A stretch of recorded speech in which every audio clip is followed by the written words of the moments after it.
હવે વાત કરીશું મહાસંગ્રામની।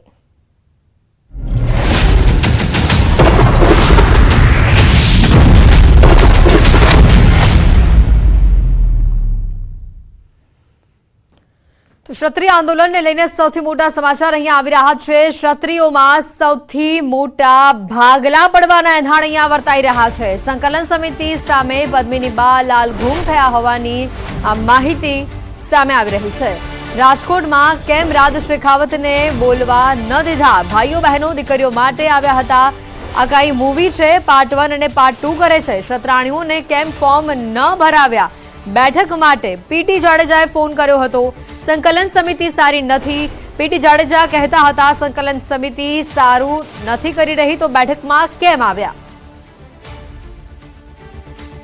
સમાજમાં અંદર અંદર જ ભાગલા પડતા હોય તે પ્રકારની આ પરિસ્થિતિ સામે આવી।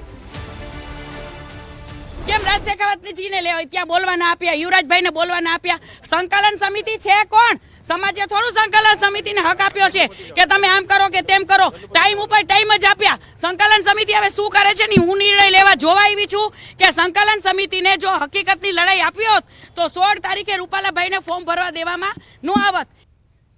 મારા ભાઈઓ ત્યાં ભૂખા તરસા જે આવ્યા હતા ને એ અમારા બહેનો દીકરીઓ માટે આવ્યા હતા, નહીં કે સંકલન સમિતિ માટે કોઈ આવ્યું હતું? સંકલન સમિતિને એમ હોય ને કે અમારી માટે આવ્યું હતું તો ભૂલી જાજો, આ તો અમારા બહેનો દીકરીઓની લડાઈ માટે આવ્યા હતા ત્યાં। આ કઈ મૂવી છે? આ મૂવી છે પાર્ટ 1 ને પાર્ટ 2 આ મૂવી છે, બરાબર? આ સમાજને ગુમરાહ કરી નાખ્યો આ લોકો। આ મૂવી થોડી છે?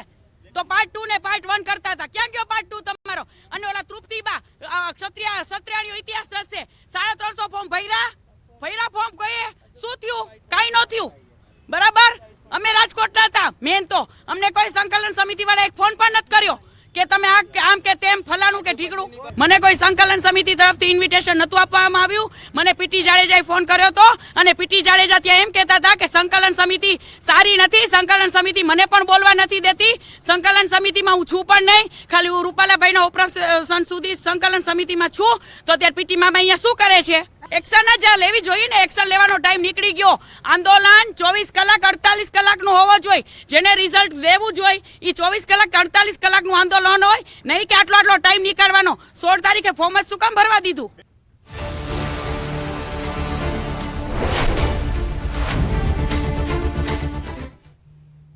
તો આ તરફ અમદાવાદથી વધુ સમાચાર। રાજપૂત સંકલન સમિતિની આજે બેઠકને લઈને વિગતો આવી રહી છે। ગોતા રાજપૂત ભવનમાં બેઠક મળી, સંકલન સમિતિના 92 સભ્યો જેમાં હાજર રહ્યા। આંદોલનની આગામી રણનીતિ પર ચર્ચા કરવામાં આવી।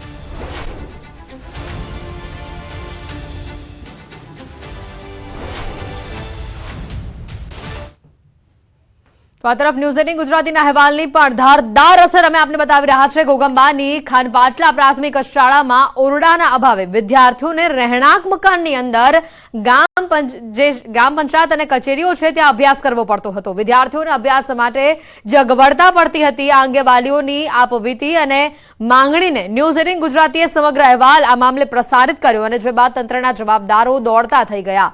સરપંચ અને એસએમસી સમિતિ સાથે બેઠક યોજી આગામી દિવસોમાં નવીન ઓરડાની કામગીરી શરૂ કરવાની ખાતરી આપી છે। જિલ્લા શિક્ષણ સમિતિના ચેરમેન અરવિંદસિંહ પરમારે પણ શાળાની મુલાકાત લીધી।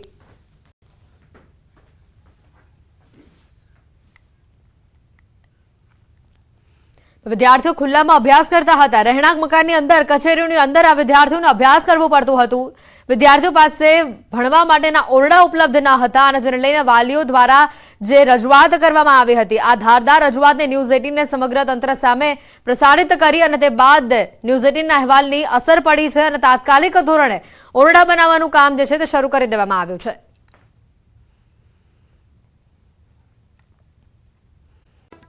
નમસ્કાર, આપ જોઈ રહ્યા છો ઇવનિંગ રિપોર્ટ અને હું છું આપની સાથે હેતવી।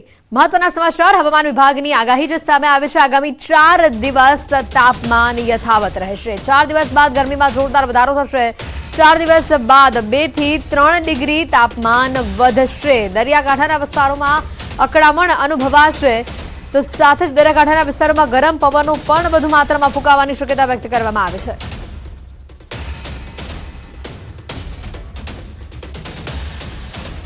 कल हम बोले थे कि जो विंड पैटर्न तो चेंज हुआ है। आज का जो विंड था वो साउथ वेस्टर्ली टू वेस्टर्ली हुआ है। इसके लिए आपको मॉइस्चर इनकर्शन हो रहा है, टेम्परेचर गिरावट हुआ है। मैक्सिमम स्टेशन में जो ऑब्जर्व हुआ है इसमें टेम्परेचर गिरावट का है। इसमें जो वेदर वो was dry during the last 24 hour, then heat of condition observed over Gir Somnath, and the maximum temperature observed at Amreli station 42.2 degree centigrade over the region. Then next 7 days जो है forecast हमारा dry रहेगा, okay, and then mainly clear sky रहेगा next 24 hour में। તો આ તરફ રાજકોટથી વિગતો આવી રહી છે। રાજકોટની ભાગોળે શાપર નજીક ભૂકંપના આંચકા અનુભવાયા છે। શાપર, વેરાવળ અને આસપાસના જે વિસ્તારો છે ત્યાં આ આંચકાની અનુભૂતિ થઈ છે। શાપર અને આસપાસના વિસ્તારોમાં આંચકાઓ અનુભવાયા છે। 2.9ની તીવ્રતા હાલ નોંધાઈ હોવાનું સામે આવ્યું છે। બાળકો અને મહિલાઓ ઘરની બહાર નીકળી આવ્યા હતા। ભૂકંપનું કેન્દ્રબિંદુ રાજકોટથી 16 કિલોમીટર દૂર નોંધાયું છે। બપોરના 2 વાગ્યાની આસપાસ આંચકો અનુભવાયો હોવાનું સામે આવી રહ્યું છે। આ સમગ્ર કેટલીક ઘટનાઓ સીસીટીવીમાં પણ કેદ થઈ છે।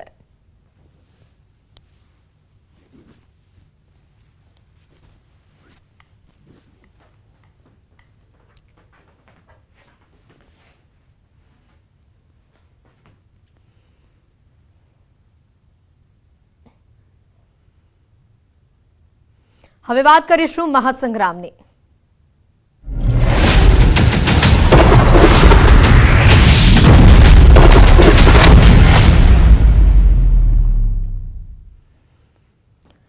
તો ક્ષત્રિય આંદોલનને લઈને સૌથી મોટા સમાચાર અહીંયા આવી રહ્યા છે। ક્ષત્રિયોમાં સૌથી મોટા ભાગલા પડવાના એંધાણ અહીંયા વર્તાઈ રહ્યા છે। સંકલન સમિતિ સામે પદ્મિની બા લાલ ગુમ થયા હોવાની આ માહિતી સામે આવી રહી છે। રાજકોટમાં કેમ રાજ શેખાવતને બોલવા ન દીધા? ભાઈઓ બહેનો દીકરીઓ માટે આવ્યા હતા।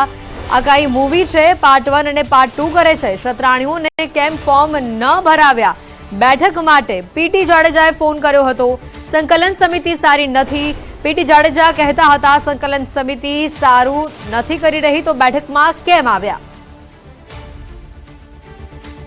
સમાજમાં અંદર જ ભાગલા પડતા હોય તે પ્રકારની આ પરિસ્થિતિ સામે આવી। કેમ રાજ શેખાવતજીને લેવાય ત્યાં બોલવા ના આપ્યા, યુવરાજભાઈને બોલવા ના આપ્યા? સંકલન સમિતિ છે કોણ? સમાજે થોડું સંકલન સમિતિને હક આપ્યો છે કે તમે આમ કરો કે તેમ કરો? ટાઈમ ઉપર ટાઈમ જ આપ્યા। સંકલન સમિતિ હવે શું કરે છે ને હું નિર્ણય લેવા જોવા આવી છું કે સંકલન સમિતિને જો હકીકતની લડાઈ આપી હોત તો 16 તારીખે રૂપાલાભાઈને ફોર્મ ભરવા દેવામાં ન આવત। મારા ભાઈઓ ત્યાં ભૂખા તરસા જે આવ્યા હતા ને એ અમારા બહેનો દીકરીઓ માટે આવ્યા હતા, નહીં કે સંકલન સમિતિ માટે કોઈ આવ્યું હતું? સંકલન સમિતિને એમ હોય ને કે અમારી માટે આવ્યું હતું તો ભૂલી જાજો, આ તો અમારા બહેનો દીકરીઓની લડાઈ માટે આવ્યા હતા ત્યાં। આ કઈ મૂવી છે? આ મૂવી છે પાર્ટ 1 ને પાર્ટ 2 આ મૂવી છે, બરાબર? આ સમાજને ગુમરાહ કરી નાખ્યો આ લોકોએ, આ મૂવી થોડી છે। તો પાર્ટ 2 ને પાર્ટ 1 કરતા હતા, ક્યાં ગયો પાર્ટ 2 તમારો? અને ઓલા તૃપ્તિબા ક્ષત્રિયાણીઓ ઇતિહાસ રચશે, 350 ફોર્મ ભર્યા ફોર્મ કહીએ શું થયું? કાઈ ન થયું, બરાબર? અમે રાજકોટના હતા મેન, તો અમને કોઈ સંકલન સમિતિ વાળા એક ફોન પણ નથી કર્યો કે તમે આમ કે તેમ ફલાણું કે ઠીકડું। મને કોઈ સંકલન સમિતિ તરફથી ઇન્વિટેશન નતું આપવામાં આવ્યું। મને પીટી જાડેજાએ ફોન કર્યો હતો અને પીટી જાડેજા ત્યાં એમ કહેતા હતા કે સંકલન સમિતિ સારી નથી, સંકલન સમિતિ મને પણ બોલવા નથી દેતી, સંકલન સમિતિમાં હું છું પણ નહીં, ખાલી હું રૂપાલાભાઈના ઓપરેશન સુધી સંકલન સમિતિમાં છું। તો ત્યારે પીટી મામા અહીંયા શું કરે છે? એક્શન જ લેવી જોઈએ ને, એક્શન લેવાનો ટાઈમ નીકળી ગયો। આંદોલન 24 કલાક 48 કલાકનું હોવો જોઈએ, જેને રિઝલ્ટ લેવું જોઈએ એ 24 કલાક 48 કલાકનું આંદોલન હોય, નહીં કે આટલો ટાઈમ નીકળવાનો। 16 તારીખે ફોર્મ જ શું કામ ભરવા દીધું?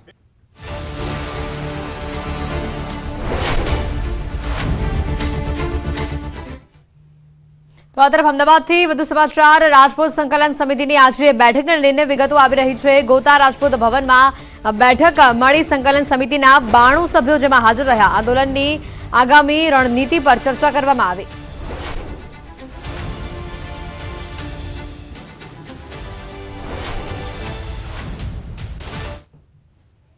તો આ તરફ ન્યૂઝ 18 ગુજરાતીના અહેવાલની પણ ધારદાર અસર અમે આપને બતાવી રહ્યા છે। ઘોગંબાની ખાનપાટલા પ્રાથમિક શાળામાં ઓરડાના અભાવે વિદ્યાર્થીઓને રહેણાંક મકાનની અંદર ગામ પંચાયત અને કચેરીઓ છે ત્યાં અભ્યાસ કરવો પડતો હતો। વિદ્યાર્થીઓને અભ્યાસ માટે જે અગવડતા પડતી હતી આ અંગે વાલીઓની આપવીતી અને માંગણીને ન્યૂઝ 18 ગુજરાતીએ સમગ્ર અહેવાલ આ મામલે પ્રસારિત કર્યો અને જે બાદ તંત્રના જવાબદારો દોડતા થઈ ગયા।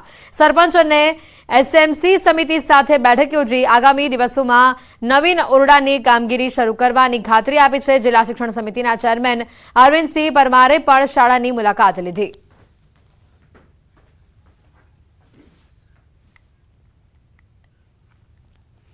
વિદ્યાર્થીઓ ખુલ્લામાં અભ્યાસ કરતા હતા। રહેણાંક મકાનની અંદર, કચેરીઓની અંદર આ વિદ્યાર્થીઓને અભ્યાસ કરવો પડતું હતું। વિદ્યાર્થીઓ પાસે ભણવા માટેના ઓરડા ઉપલબ્ધ ન હતા અને જેને લઈને વાલીઓ દ્વારા જે રજૂઆત કરવામાં આવી હતી, આ ધારદાર રજૂઆતને ન્યૂઝ 18 સમગ્ર તંત્ર સામે પ્રસારિત કરી અને તે બાદ ન્યૂઝ 18 અહેવાલની અસર પડી છે અને તાત્કાલિક ધોરણે ઓરડા બનાવવાનું કામ જે છે તે શરૂ કરી દેવામાં આવ્યું છે।